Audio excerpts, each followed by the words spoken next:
As Portland's mayor and Oregon's governor condemn the Trump administration tonight for deploying federal police here in Portland. Jennifer Dowling live at the Justice Center now. I know about an hour ago, federal police deployed tear gas. What's the latest, Jennifer? Well, it's cleared out right now. I have my gas mask ready to go if needed. If you're watching the CW, you saw me put that thing on. But let me tell you what's going on right now. We've got a broken fence here. Protesters have taken apart the fences that were surrounding the parks around Chapman Square and Lonsdale Square. The city had closed the parks earlier for repairs, but people have taken down the fence and are filling the park at this time. You can see a huge crowd has amassed here at Southwest 3rd and Southwest Main Street.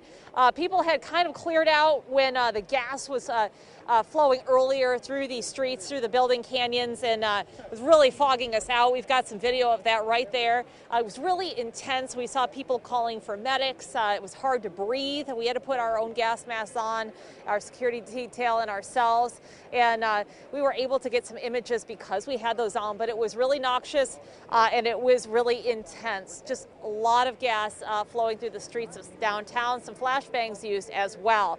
But it has cleared out a little bit, and people have moved back in. Portland City Commissioner Joanne Hardesty was down here earlier on the steps of the Justice Center for a rally, speaking out against the federal response. That was earlier. And last night we witnessed a huge response. Protesters were doused with heavy amounts of gas and hit with impact munitions, including a protester that was fleeing in a wheelchair.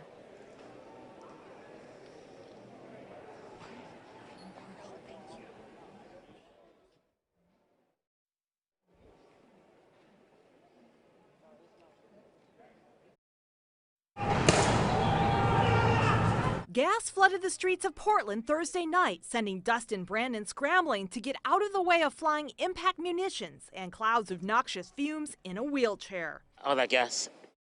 That gas is come up here, come up here, come up here. Gas is coming. Not even touch him. It was hard for him to breathe as he tried to describe his experience to us. You guys can feel the gas literally as I'm talking. Dustin said he had also got hit in the back by some sort of impact munition. I got drilled with 2 of them to start. I got hit in the back, and then as soon as we got out, it was just hell. You guys saw that. Field medics on the scene who treated protesters could attest to the intensity of the federal response. If you get a good lungful, it'll drop you. They came out and they used tear gas, which is the military grade, which is 40% stronger. So people were out here vomiting, throwing up, and just coughing their lungs out. What do we want? When do we want it? No! Community leaders joined City Commissioner Joanne Hardesty on the steps of the Justice Center to call for federal forces to leave Portland. I bet we can all agree that no more.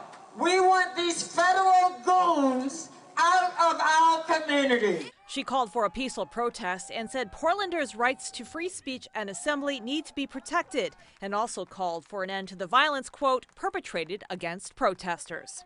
My wish is that we show the world that we are not going to allow 45 to experiment on us.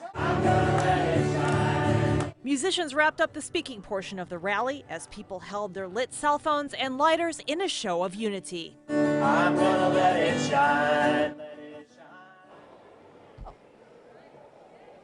And as you can see, people have again filled the area near the Justice Center and the federal courthouse building, persisting despite the use of gas tonight. Also getting a service alert from TriMet right now saying that because of the demonstrations, some of the lines are now disrupted. So if you need to take TriMet or public transportation, make sure to check out their website to make sure that your service isn't delayed or postponed. They have some shuttle buses running at this time. We'll continue to monitor the situation out here. We'll let you know if there's any more gas deployed. Jeff, I'll toss it back to you in the studio for now. All right. Be safe out there, Jennifer.